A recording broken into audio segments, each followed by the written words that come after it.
Hello, everybody. Welcome to Tuesday night's Narrative Live. It's good to be with you tonight. Eric Garland is back with us. How are you, Eric? Hello, Zev.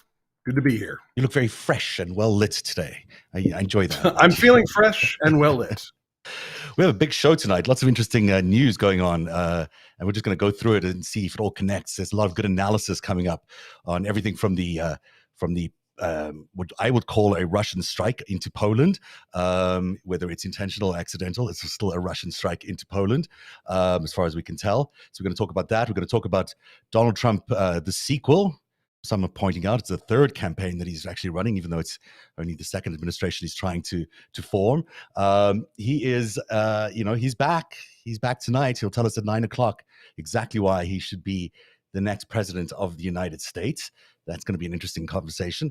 And then we're also going to talk about all the comings and goings inside the GOP. It seems to be like a circular firing Mostly squad. goings. Mostly goings, yes. And it is a bit of a circular firing squad that's going on in there right now. I mean, everyone's sort of taking a shot at everybody else. And, it's never fun when you're losing, because this is what happens when you lose. Everyone blames everybody else. In this case, they're all to blame. So, I'm not picking any favorites in the side, but we are going to talk a little bit about McCarthy. We're going to talk about McConnell and about their very serious challenges that they're facing for their leadership.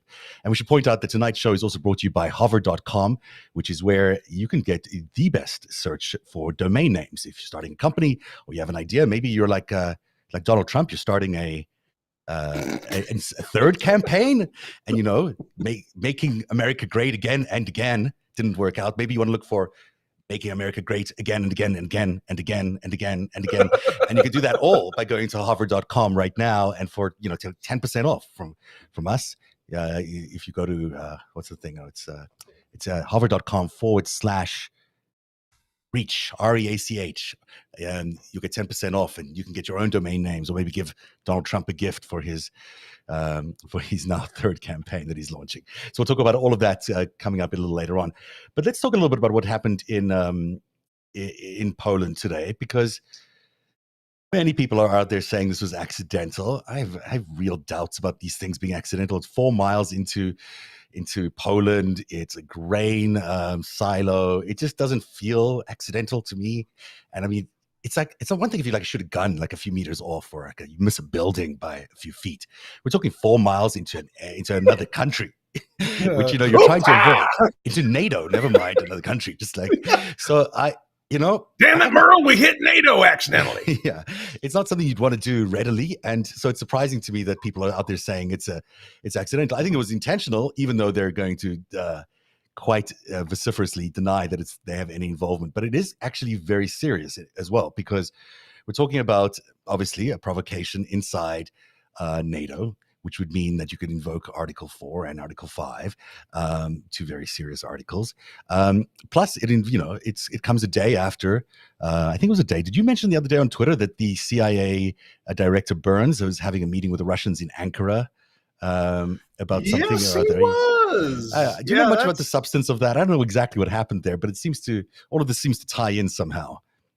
I mean, do we ever know what the substance of the meeting between the head of the CIA and the SVR are at any given time? I don't think so. No, I think so. When I read the output of the Xi and Biden call, it's like, we talked about how being mean is bad and making sure treating people nice is good. Or you see the Russians and the Americans discussed don't use nuclear weapons. I'm like, okay, so. For those of you playing at home, none of those things are what they actually talked about, which is fine. I mean, these things are supposed to be under the hood. So, well, I mean, they did speak about those things. I don't think it's fair to say that they didn't speak about them. I just don't think that it's the only things they spoke about. I'm sure they spoke about some other things as well.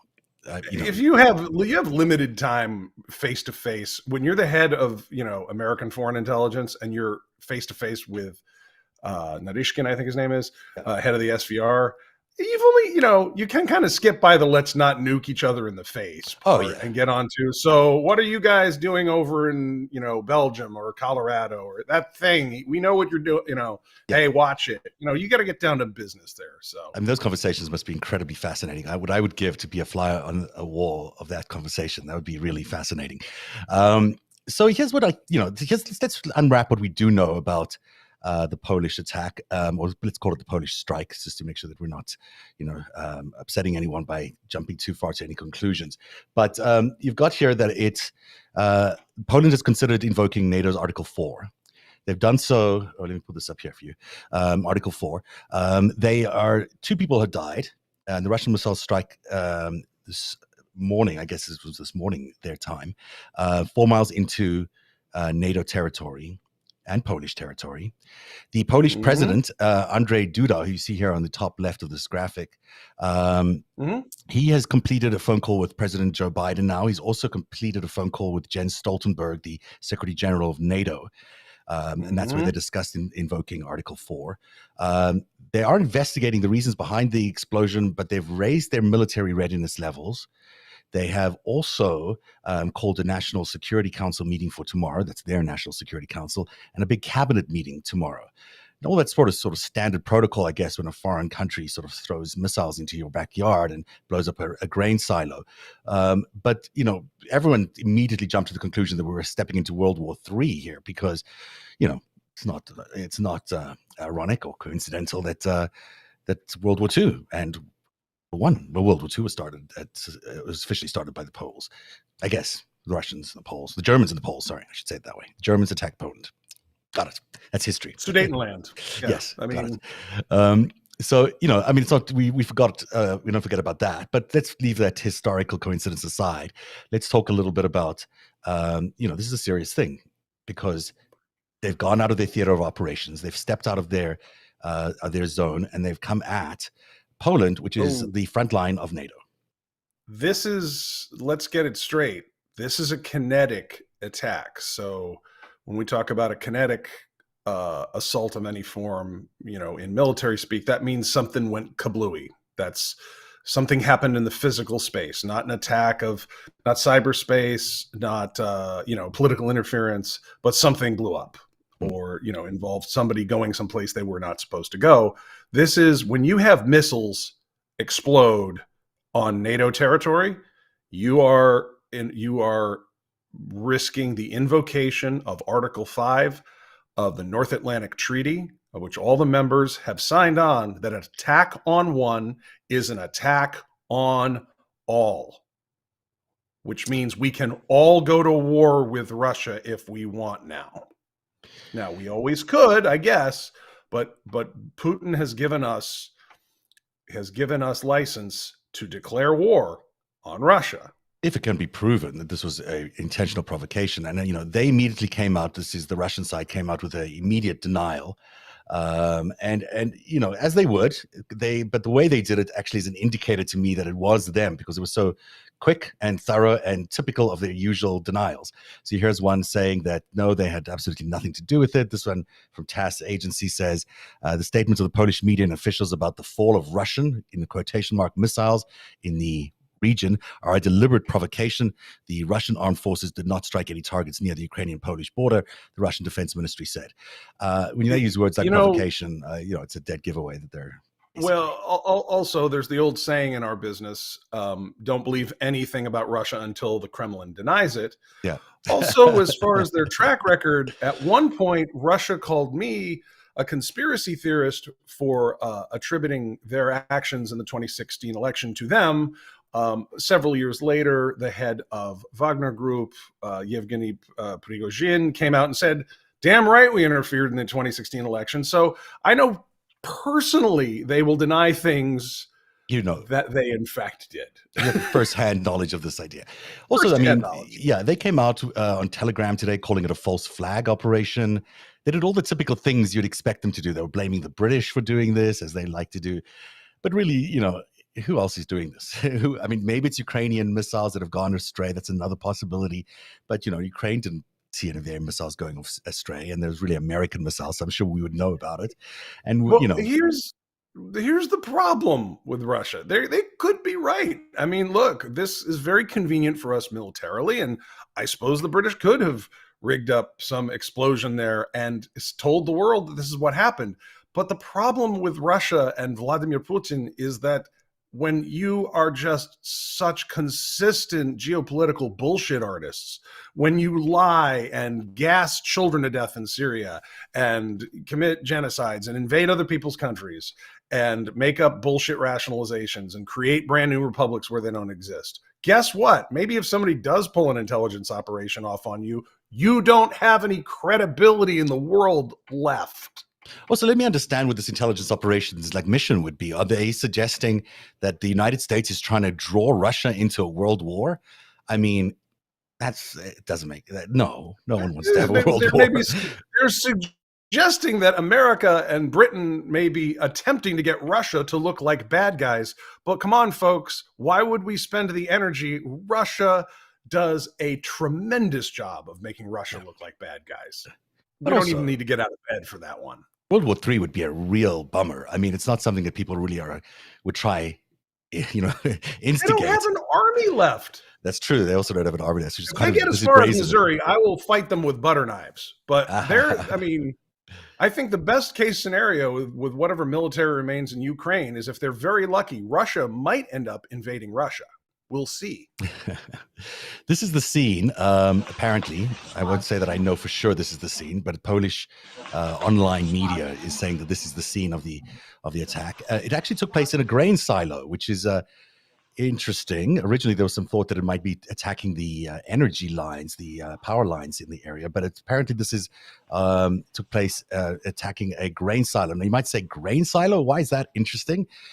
It's interesting because believe it or not, the United States has built some grain silos in Poland on the border of the Polish-Ukrainian border. I didn't know this until it showed up today, but according to... Actually, that might, at first, my first thought was, I'm sure that's what they are. But actually, Ukraine is the breadbasket of Europe. There's been all the, a lot of that grain would have flowed south through the sea. And of course, that's a militarized zone now. So of the things that the United States could, in fact, build without being officially provocative, I mean, heck, they could even let UN inspectors through if necessary, would be grain silos to store up grain as it gets distributed out, because Ukraine is one of the great breadbaskets of the Western Hemisphere. So that might not be nonsense. That's interesting. You have just won yourself the prize for tonight's show. Yes, it's in fact exactly what Joe Biden and his very smart administration did back in June or July. President Joe Biden said Tuesday that the U.S. will build temporary silos on Poland's border with Ukraine to facilitate the export of grain out of the war-torn nation and address surging food prices amid Russia's invasion. We're going to build temporary silos on the borders of Ukraine, including in Poland, so we can transfer grain from those cars into those silos into cars in Europe and get it into the ocean and get it out across the world. But it's taking time, Biden said in a speech at the convention, AFL-CIO convention in Philadelphia. So that's interesting. Was it an American target? Do we know if it was an American target? If it was an American target, that surely changes the whole thing. If it was a Polish grain silo, that's it's very stupid as far as ideas go, if that's so. Not something you'd suggest anyone would do, but they might have done it. So that's very provocative for them to do something like that. It doesn't actually matter. What matters is it's European, it's NATO soil. That's NATO territory. An attack on one is an attack on all. It would seem to me less accidental if it was if it was an American silo. That would seem like it was targeted a lot more to me than just this missile went a little bit off range, which they could argue is possible. And none of this really seems to be possible that it's accidental. But let's say that they just said that this missile went off range, then you could say, hey, it's a Polish-owned silo. But if it's an American silo, it's a message to America. Well, they've been attacking us constantly, in different ways for 100 years. So this is just, again, they've gone kinetic. And that is the line that is very hard and not to be crossed. And they've crossed it. Absolutely. That is exactly the point that Zelensky said today in his address. He did kind of a fiery address that some people were criticizing for being too aggressive and too foreboding of a world war. But you know what? He has to say what he has to say. And basically his thoughts were, that the let me just find it here. Sorry, you're in a different system. That language he's using, Mm. that's very interesting. He's using NATO language. Now he's got an application. He's not in NATO. Yep. But this is a Russian missile attack on collective security. Exactly. Yeah. He's already very acting. significant escalation. Yeah, he is. He's He's actually like part dressing of for NATO. the job he wants. Yeah. He wants to be a leader of a NATO nation. And he's like, I will not sit around while these jerkwads threaten collective security of NATO. Please let me in. Yes, he's also binding Ukraine into NATO by using those words. And now, even though NATO is, quite responsible for everything he's been doing by linking all of this together, he's attaching himself to the NATO alliance prematurely because he's not yet officially a member. But still, it's a very good point you're making that he's using that language. I mean, this is how it works in statecraft. That when a nation state, which normally wants to keep its options open so they can play as many sides as possible, when they start using language like this, like think of like when Turkey, was the home of the Ottoman Empire, prior to World War I, very proud nation, very powerful nation, regional hegemon, not on the power level of the British Empire or, the United States of today, but, when after World War I and II, Turkey is its own sovereign nation. It's let the Ottoman Empire go, and it starts hewing closer to NATO and less to the east and to the south. Right. That's really important. And they ended up as part of NATO, and they've been a key ally, very complicated ally these past few years. But this is how it starts. A country that might want to play all sides starts playing one side really heavy. That's very important language here from Zelensky. And here's the other interesting thing that came out today that I was really fascinated by. I'm going to pull it up full screen because it's kind of small lettering. But CNN is basically reported today in an exclusive that U.S. intelligence suggests that Russia put off announcing the retreat from Kherson until after the midterm elections. And this is really fascinating. Can you pick up the read on that? It's in the white text there. Can you? I'm not going to read it verbatim, but I can tell you exactly. I mean, I've already read the article. Okay. I think what they're saying is very, is a very likely possibility for what the Russian state was thinking about, timing when they were going to give up territory, which is great. But yeah, it's not in their interest to have Grandpa Ice Cream, in office who is anything but sleepy. Right. They don't want Biden, in the United, and they don't want Biden to have a coalition in the United States. So, if they are in retreat prior to those midterm elections, Biden would have come out and said, look, not only are we doing this, this, and this, also the Russians are on the run. So, yeah, that strikes me as a very, very, very plausible. Well, this also, it also seems to suggest, not even suggest, it seems that they have intelligence that proves that Russia has been interfering in American elections using geopolitics. And this is not news. We've seen this many times, but that they're doing it this midterm as well, using actual world events in their interference of our elections. That's not interference. That's strategy. There's a difference there. Well, it depends Interference is sending text message to black voters in Wisconsin and saying, your bills are all going to be collected if you go to vote today. That's interference. This is, well, let's not give Biden any freebies because he is, who would they rather have in office in 2024 or 2028? DeSantis or Biden? Trump. maybe Yeah. Trump, but Trump's a wild card. But they're bigger jabonis that they'd like to see in there. Probably, maybe Trump's their best. I think Trump is their scenario. best asset, I think, from my perspective. But who knows? Who knows? Well, they want us to destroy ourselves from within, and Trump can't organize an attack on Russia from here, but he can organize an attack on the United States from here. So, yeah, you could be right. They want Trump. But think about this wording here. Waiting until after the U.S. election was always a pre-planned condition of Russia's withdrawal from Kherson.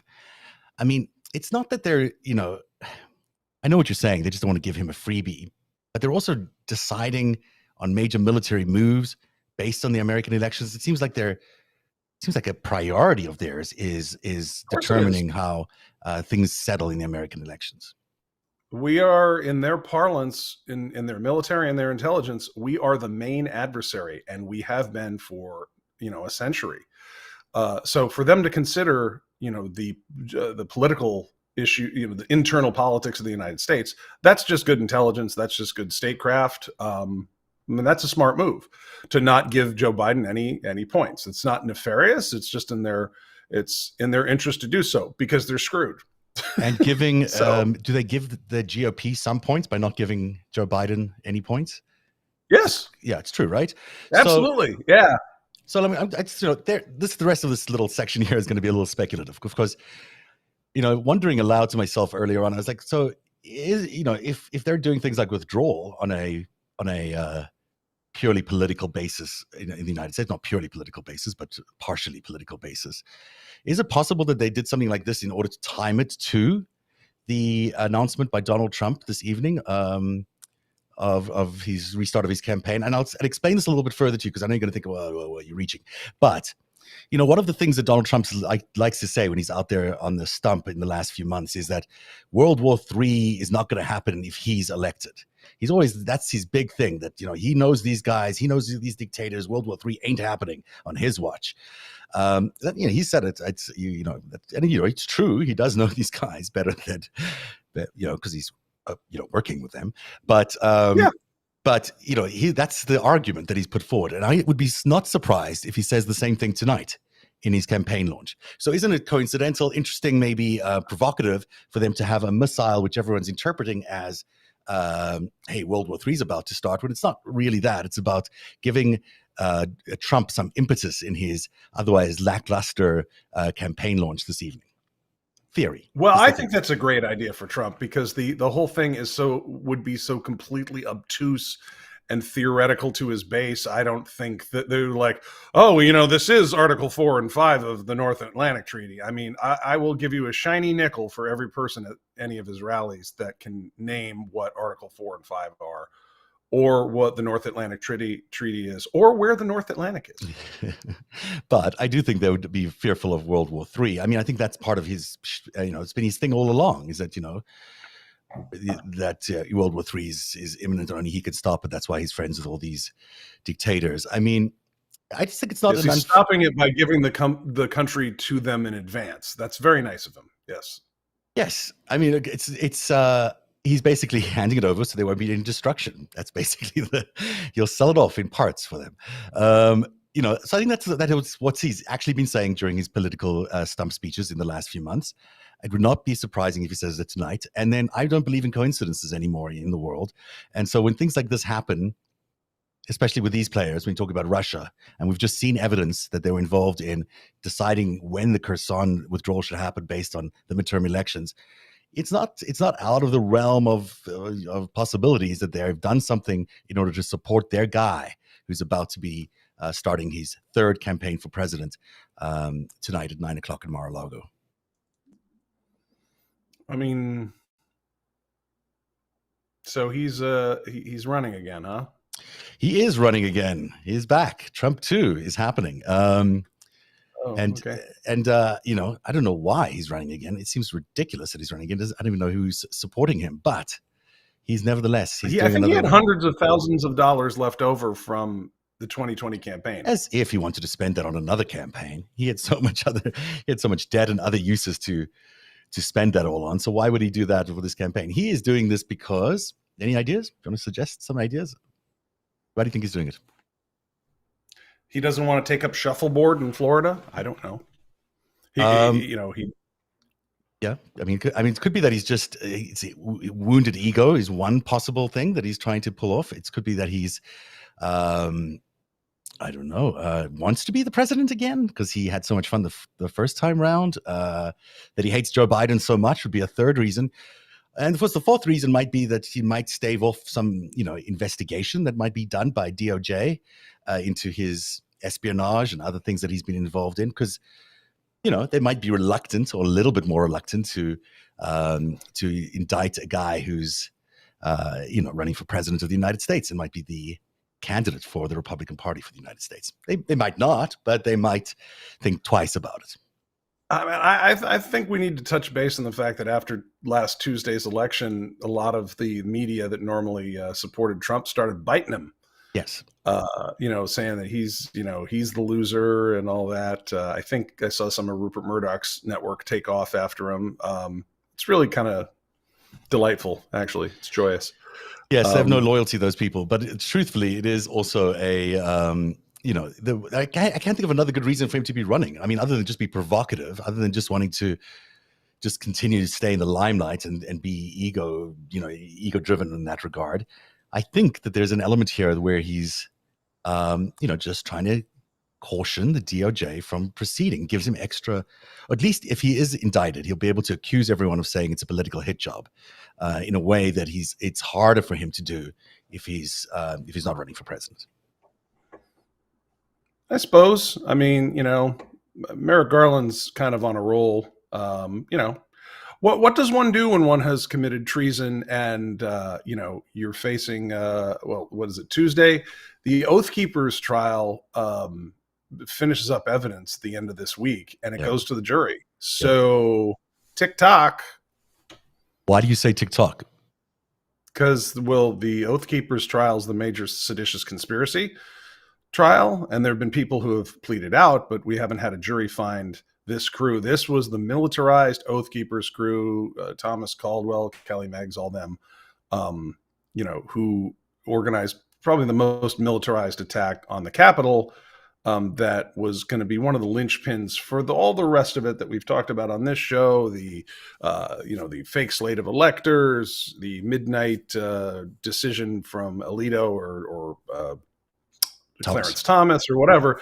A lot of that depended on chaos that would have been created by the occupation of the Capitol by these militaristic people, these domestic terrorists, and they've been on. I think it's been like a 3-week trial. Brandy Buckman has been on it as very assiduously, and I believe Friday or Monday coming, this goes to jury. Wow. And I can't even think of any particular hits off the top of my head that are surprises that have come out in the trial that haven't been, except for like some really gross sexts that I didn't want to read between Stuart Rhodes and anybody else. But it's everything we know. It's like these guys trained up, they brought a bunch of weapons, they were going to come with non-lethal weapons at first, but then have the QRF, the quick reaction force, come over, and they were going to occupy a bunch of buildings. But then, of course, that didn't happen, and that was prevented. And now these guys are on trial, and the evidence has been presented and all their communications, and very likely we're going to have a major seditious conspiracy conviction, which is of importance to a lot of people. Yeah. Donald Trump and everybody he worked with, but also all the foreign powers that supported all this crap. So do you think that there's an order that Merrick Garland might be waiting for this indictment, waiting for this conviction to happen before indicting Donald Trump? I have no idea what his strategy is around indicting Donald Trump. I would say offhand, as a general strategy for prosecution, every successful conviction of something like this, where somebody said, we're not taking your plea deal. And people need to remember that 98% of charges from the feds are settled out via plea deal. The prosecutors are generally conservative, and they only go to court when they know they're going to bury you. And they usually do so. If you don't plead out, they're going to hit you with superseders, and you're going to be superseding indictments, and you're in for some trouble. So, this is a case of where somebody went all the way, or a bunch of these guys went all the way to trial. They were like, no, we are not going to settle. We're not going to plead out. And they're going to be facing a jury. Well, I haven't been in the jury box. I'm not sure exactly what they saw, but just from what I've heard, it sounds kind of seditious and quite conspiracy-y. So I think they're going to get indicted, convicted for sure. I just wonder whether it has implications for all the other characters involved. We should take a break. We should, Go ahead. it does. We should take a break. And on the other side of this, we'll talk a little bit more about what's going on in the GOP. This is our sponsor for tonight, hover.com/reach is where you can get 10% off on your domain name. So go check them out. Hover.com/reach. Hi there, it's Zev from Narrative. Have you ever had a great business idea but just didn't know where to start? Well, one of the first steps to building a new business is a domain name by Hover. That's because it's more important than ever to have an online presence, and your domain name by Hover is your first step in building your online brand. Hover.com makes it quick and easy to find the perfect domain name for your business with over 400 available extensions. And with their Connect feature, you can easily connect your Hover domain name to many popular website builders with just a few clicks. Plus, Hover offers free Who Is Privacy. That's free Who Is Privacy that protects your personal information from being released online. Don't let the complicated search, sign up, and connection process of other domain providers stop you from starting your online brand today. Hover makes it easy to get started, so what are you waiting for? Find your perfect domain name at hover.com/reach. Plus, Narrative Live viewers get 10% off right now if you use the promo code REACH, that's REACH, or go to hover.com/reach. I wonder if DeSanctimonious.com has actually been, or DeSantismonious, or what was that diss that Donald Trump came up with for Ron DeSantis? I think he was saying it's DeSanctimonious? Yeah, but it would use, I think, but he says, but it's Bit of a reach, but DeSantismonious. okay. Yeah, I wonder if that would fit into the hover.com world, and see if we can get a domain name for that, or any other domain names for the upcoming third presidential campaign of Donald Trump. We should own one. We should own a funny one. Like, remember Covfefe? That was a good one. Does that bring you back? Covfefe? Good time. Let's talk about what's going on inside the GOP, shall we? Or do you want to talk about China? Which do we prefer? China? Oh, the GOP. I always love car crash stories like this. Yes. So it's the question I have in mind around the GOP. It's not so much about who will be the minority leader in the Senate, because it will be one of them, but it's the question of who gets the speaker's gavel. Indeed, it seems like Kevin McCarthy could not get more than 188 votes today from his caucus, which is not very good. He needs at least 218, if I'm not mistaken. So he's in trouble a little bit, because if he just gets 188 votes when they vote on this in January, that's not going to cut it for him. He needs 218, which means either his lobbyists have to start bribing a lot more of these congressmen, or they have to find another sort of solution. Either it's going to come inside the GOP itself. And here's the interesting thing that keeps coming up here, is that the speaker does not have to be elected from within the winning house, the winning caucus in the House. So it doesn't have to come from within the GOP. It doesn't have to be within the Congress at all. It could just be anybody. You could be the Speaker of the House. I could be the Speaker. Maybe I couldn't be, but you could be the Speaker of the House. I could be the Speaker of the House. So, I mean, there's all sorts of people who could be the Speaker of the House, including Kevin McCarthy. But Kevin can only get 188 votes. So it begs the question, who might they be thinking of? And when you try to think about this, Jim Jordan, obviously. Jim Jordan got 30 votes, so he's not going to do very well. Some people, I thought at least one person has floated this woman, Liz Cheney. Interesting choice. That person, you're gonna yell at me for bringing it up, is Steve Schmidt. The House Democrats and a handful of Republicans could make Liz Cheney the Speaker of the House.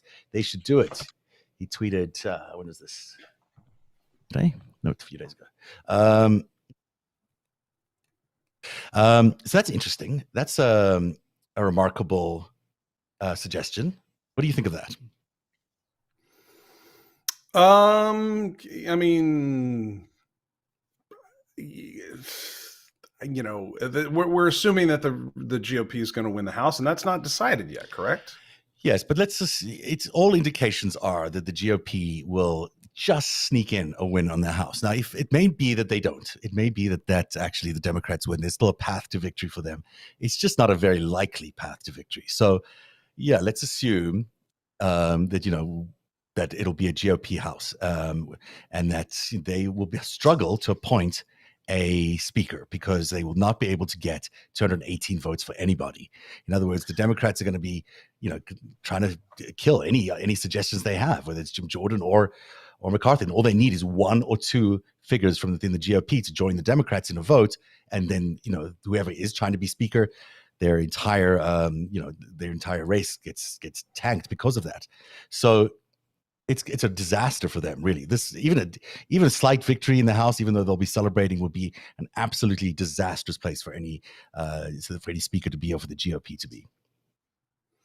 I mean, they're in the Republicans are in a tight spot. First because of the treason and all the the piles of felonies, but also because this is a race they should have won. This is a race they should have won by a lot. Well, I say should. It was historically, extremely rare to either lose as they did in the Senate, or to come very close as they did in the House here on a year that's a midterm after a president takes over. But then again, you only do so many suicidally stupid things with women's health care, every once in a while in the political landscape. So here we are.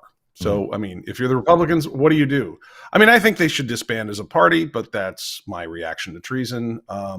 If there are Republicans that decide they want to go down on a better side of history, and and the Democrats can work with Liz Cheney, like everybody did during the January 6th committee, or better, sure, compared to Kevin McCarthy or Jim Jordan as speaker, well, absolutely. Who wouldn't prefer that? And I think the Democrats could put up someone like Liz Cheney, and they just need one or two votes from the Republicans, and they would get Liz Cheney. So they just need one or two moderate votes. If they all voted in unity, and why wouldn't they for this? I mean, they'd much rather have Liz Cheney, I assume. Maybe not. Who knows? I assume Liz Cheney's preferable to Kevin McCarthy. But if not her, somebody else. I mean, what about Adam Kinzinger there? He's actually elected. So if we're going to go in that direction, absolutely. Adam Kinzinger could be the House Speaker. Sure, anybody could. They could put someone, they could even put someone like a Barack Obama in there as the House Speaker, which is technically allowed and could actually lead to a third presidency if he was ever in line for that. There is a way for an American president to have a third term if he's elected by being through the succession line is the House Speaker. I looked it up. Wow. I swear it's true. Okay, all right. You got on Wikipedia for this one. Okay. I mean, we could debate it if you want, but that's just the case, I think. So I have some extra time in my calendar. If they need me to be speaker, I'll do it. Why don't you be speaker? You'd be a great speaker. I think you'd be fantastic. Certainly better than Kevin McCarthy. Meanwhile, over the Senate, this guy, just the smarmiest guy in the entire world, is trying to depose the other smarmy guy, McConnell, from being the House Minority Leader. He's apparently mounting some sort of challenge. I shudder to think of what that will be, because he's just not a very nice Medicare person. Fraud Caucus? Yeah, it's the Medicare fraud that I'm worried about. Yeah, it's not a very good look for Mr. Rick Scott here. Anyhow, that's going to be happening in the Senate. And I guess there's concern around McConnell's ties to China, valid concerns around his ties to China, because his wife is Elaine Chao, who's connected to a famous Chinese family of organized crime and other reputation. I shouldn't say organized crime. I should say more... is it close? Well, it's hard to tell sometimes over there because they're so close to the not in the shipping world. Okay, that's true. I mean, shipping is shipping. Shipping is shipping. Shipping, trucking companies. These taxis, bada bing. I hear you. So, do I expect McConnell is going to be the next Senate Minority Leader? Can you take his photo down? That is getting really distracting. It's creepy, isn't it? Creepy. No, I'd rather look at Mitch, and I've never said that before. Do you see what Thank Josh? you, God, the show just got easier for the rest of you folks. All those pictures are difficult to look at. Josh Hawley today said he thought the GOP is now dead. He said the old GOP is now. My favorite. He blames Washington GOP. Like he doesn't have a house in Missouri. He lives in DC now. He has a house in both districts. He doesn't have a house in Missouri. Does he have no address in Missouri? It's illegal. He should not even be allowed to serve. But then this is a guy who argued before the Supreme Court without taking the Supreme Court bar. So, I mean, Wow. rules don't apply. We don't bother with trifling laws here in Missouri. Let me tell Apparently But- not. you. No, Josh lives in Vienna, Virginia. I know where he lives. Oh, do you? And I know where he doesn't live. So I live in Missouri, and he lives near my colleagues. And Yeah. he's senator. But he's like, oh, it's Washington GOP. It's the Washington Republicans, as if there's any other kind for him. He got into a little bit of trouble today, didn't he? In this other story that came out of, I don't know where you found this story, but it's an interesting story. Tell us a little bit about what this is about. So there was a judgment in Cole County, which is the county that includes Jefferson City, Missouri, which is the capital of Missouri. So anything that's coming down about the state government goes to Cole County courts. This is the Honorable Judge Beadham. And he found in favor of the Democratic Senatorial Campaign Committee, who was suing the Office of the Missouri Attorney General for having obscured records of Hawley having used Missouri state government resources in his campaign for Senate, which is illegal. He was using he had just been elected Attorney General in late 2016, his biggest donor being Peter Thiel, who gave $300,000 to his campaign. There were two big California donors in 2016, $1 million to Eric Greitens for governor from a guy named Michael Gogan, who is a partner at Sequoia, which is basically a big Chinese money funnel in California. And then Peter Thiel gave $300,000 so Josh Aroo could be Attorney General. And he no sooner did he get elected that his senatorial campaign staff, which apparently existed as early as January 2017, just immediately started working with the state offices, which is a misuse of Missouri taxpayer dollars to help Josh run for Senate when he hadn't even done his other job poorly yet. And apparently they're conducting business through private email accounts, which sounds so similar to the Hillary Clinton campaign they've had such a problem with. But anyhow, that's way worse in Missouri, and especially with the Missouri courts, because you had Hawley, you had Greitens, and you had all that crew were using applications like Confide and other private, like message destroying applications that the courts around here said it's not officially destroying government records because those government records never existed, even though it was government people doing government business over these digital devices. Because the evidence was destroyed, it was never evidence, so that's not destruction of evidence. Wow. Let me read from this. It says further, the fact that this public business was conducted through and stored in private email accounts in direct contravention of the AGO's official policies prohibiting AGO employees from conducting public business on private emails is itself evidence of a conscious design, intent, or plan to conceal these potentially controversial records from public view. So Josh has been a bad boy. This is a reversal of what I was just telling you, what the courts have found generally, which is like, look, this is a place where record buildings catch on fire. Yeah. Yes. Where 10 tons of records from the Animal Control Center will catch on fire because of cockroaches when they're up for litigation. This is like the first time we've seen cockroaches up for litigation. You mean? No, there was a lawsuit. There was a lawsuit into the county of St. Louis murdering animals in a brutal way. And as soon as it started going around to the DEA records of how they kept their controlled drugs, all of a sudden 20,000 pounds of records caught on fire. And the county of St. Louis said it was because they were infested with cockroaches. When they'd really just gotten a subpoena from a federal court. It's just a very interesting state. But that's the lay of the land here. And the courts were even upholding the Missouri GOP using digital applications that would destroy, as in, we'll let whatever foreign powers monitor our communications, but you, the voter, and you, the courts, you don't get a look. And they even had blessed that and said, oh, well, that just means the record never existed, so it's technically not destroying it, which is surreal to make Salvador Dali weep. But here, what's special today is you have a judge in Cole County who's like, actually, hiding stuff is bad, and hiding records is bad. And that's kind of a first here. That is good that they've reached that final conclusion there. The court acknowledges that this is the maximum penalty that may be imposed for knowing and purposeful violation of the Sunshine Law, and finds it be appropriate given position of the offending parties, the Office of the Attorney General and its custodian of records, and its role in both educating and enforcing the Sunshine Law. So they're also saying these guys were meant to be the enforcers of the Sunshine Law, and then on top of that, they broke it themselves. They're violators. That's right. That's lovely stuff. Well done, Josh. Yeah, and incidentally, it's the same attorney on I believe on this lawsuit, as well as the Confide lawsuit, as well as the St. Louis County Animal Control lawsuit. Mark Pedroli, who helped with Elad Gross, helped bust Eric Schmidt's involvement with the Republican Attorney General's Association in assembling the attackers on January 6th. Wow. And so basically, when Mark Pedroli comes to town, records generally catch on fire. Yeah, so, spontaneously, just spontaneously. Just by him arriving there.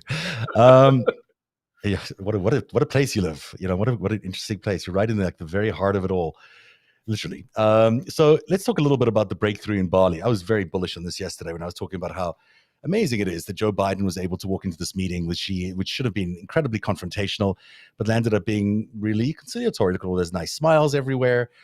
They promised not to attack Taiwan. They promised to work on all their outstanding issues together. It was a very, very nice conciliatory meeting. Not about, they're not going to have a Cold War. There's enough room for everybody on this planet. Lots of competition is good. That's basically what they all agreed to with the Chinese and the American side. Now, obviously, there was something else in the subtext there that we were not getting, because what was the line that Biden used? He used, I want to make sure that Xi knows that I say what I mean and I mean what I say, which is the same thing he told Putin after that meeting he had with Putin, that face-to-face meeting, which landed up rearranging the entire planet. So I think what we just saw is maybe another one of those meetings that rearranged the entire planet. And we just don't know quite how it works. On the way into his Bali meeting, he was able to meet with South Korea and Japan and solidify relationships there. Was it Japan? I think it was definitely South Korea, but maybe it wasn't.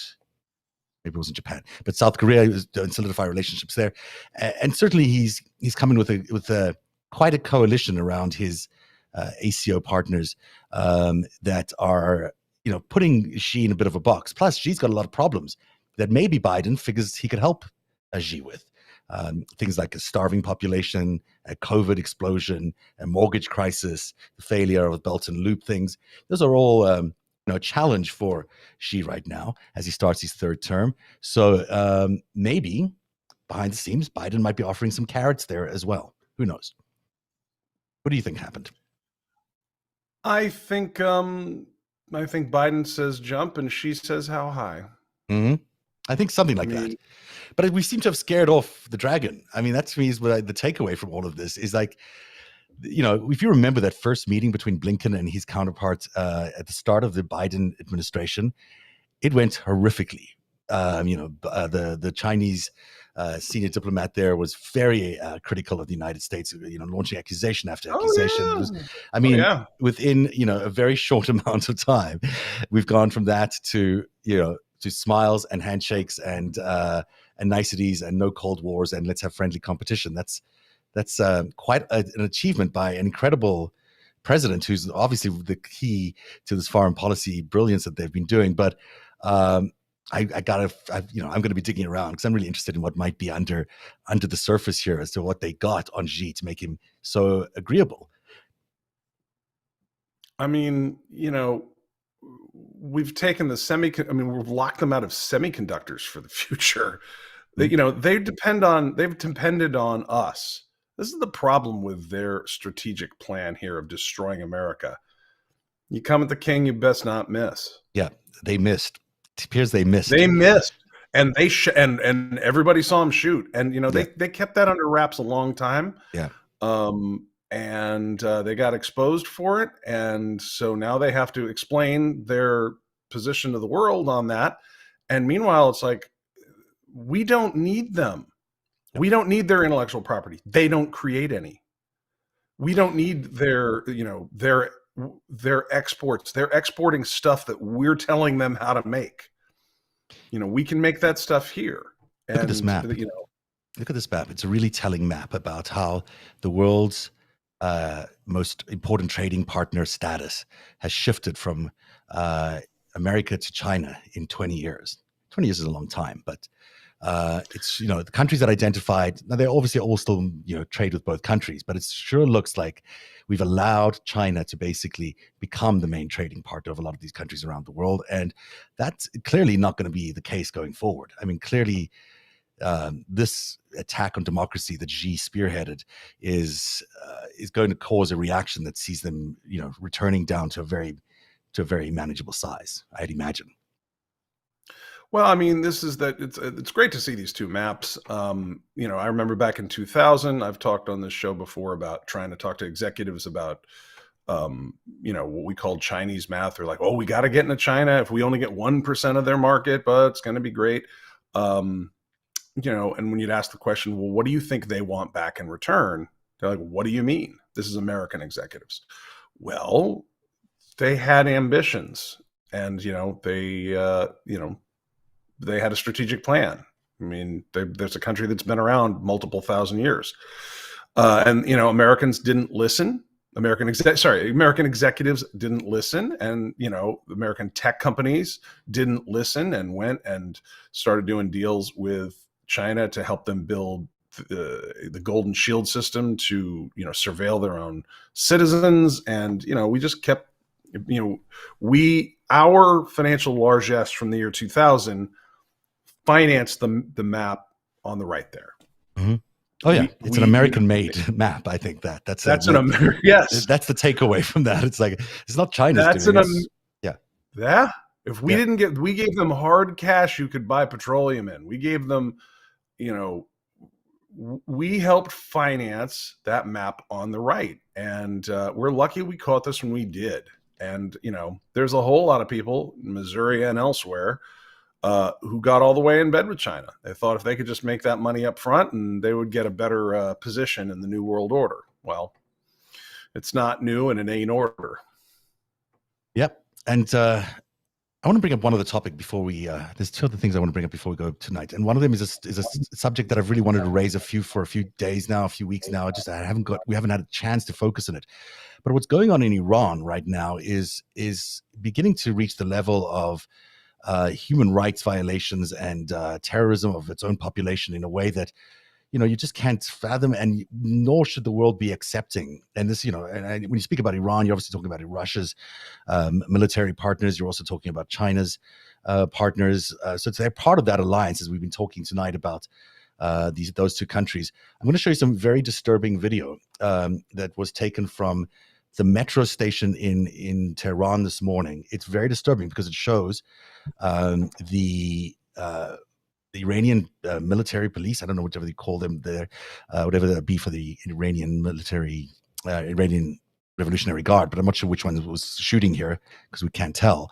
But this is protesters on the platform of their subway in Tehran, and then being open fired on.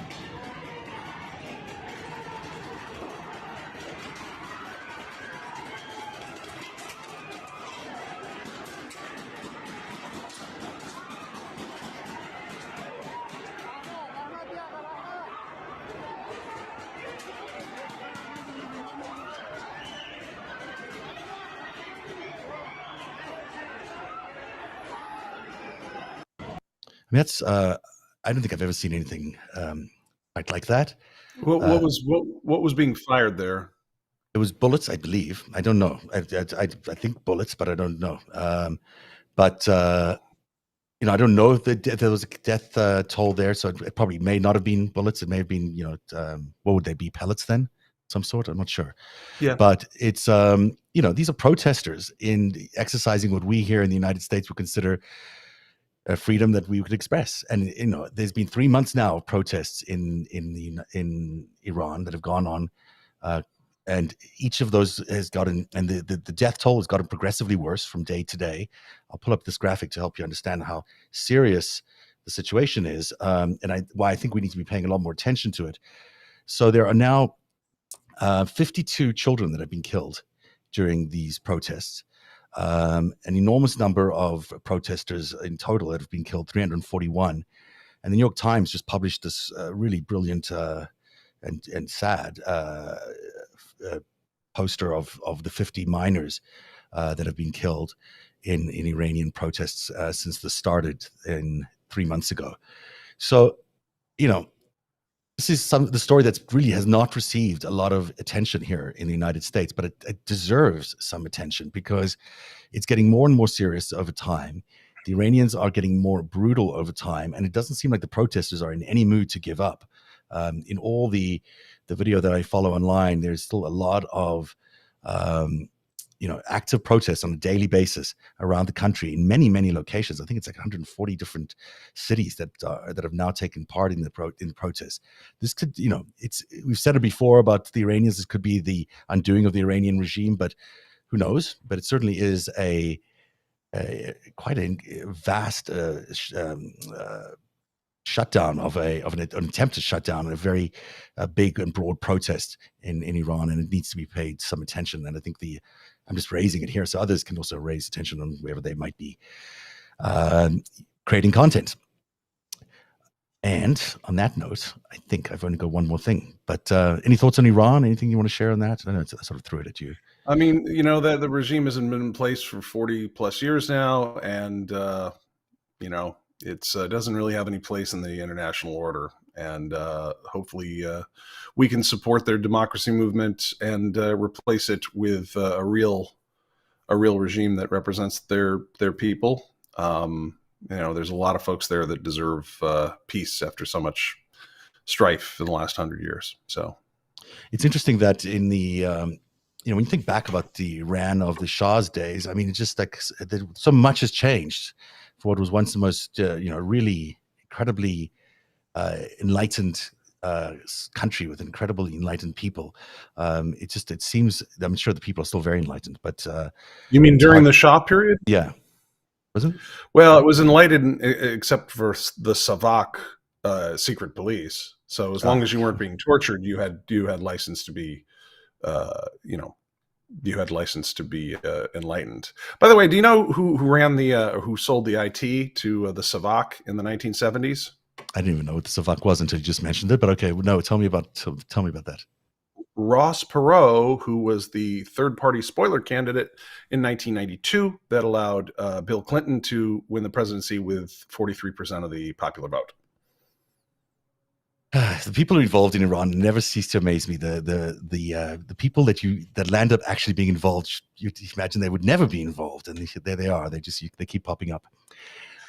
It's an incredibly. I'm glad you bring it up. It's an incredibly important country. You and I, in our work, as we go public with some stuff about Jeffrey Epstein and Robert Maxwell, a lot of this comes back to the Iran-Contra period. Now, they're sitting on they've been sitting on the second largest or first largest untapped, easy to get to petroleum reserves in the world. So sanctioning that oil has been of huge geopolitical consequence for 4+ decades. Plus, I mean, it's been geopolitically important for centuries, for millennia, but definitely the last century. So, I mean, it's one of the secret histories out there of, something that Bill Barr knows about, something that Bill Clinton and Hillary Clinton know about, something that the Bushes knew about. And, meanwhile, there's, I think, 80 million Iranians, 51% of them Persian, the rest a kaleidoscope of different ethnic groups.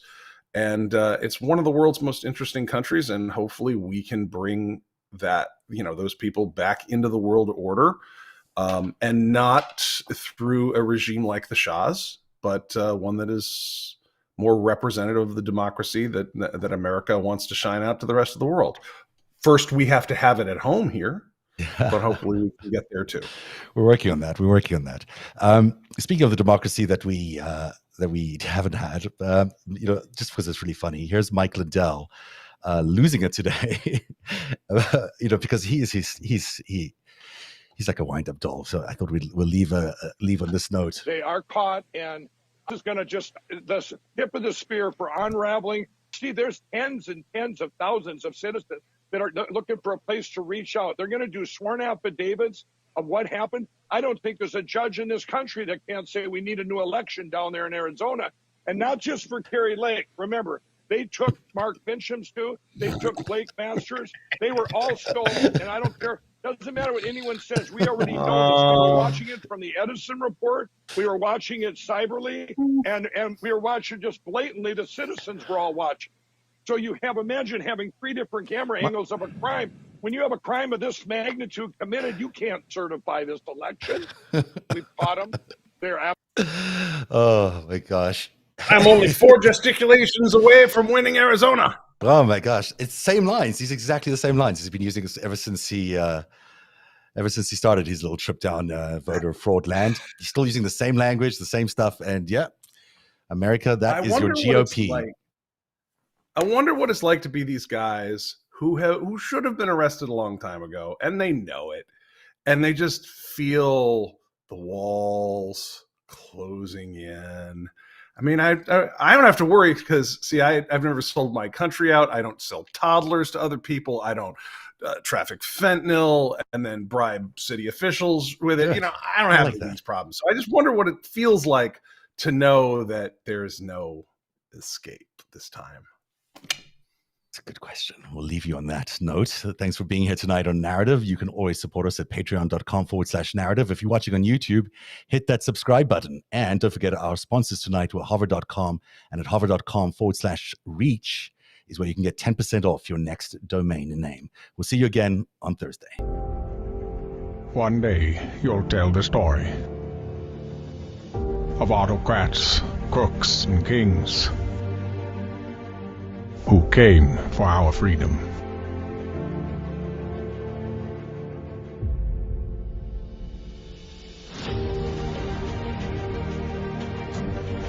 A story of citizens who stood up to tyranny and won.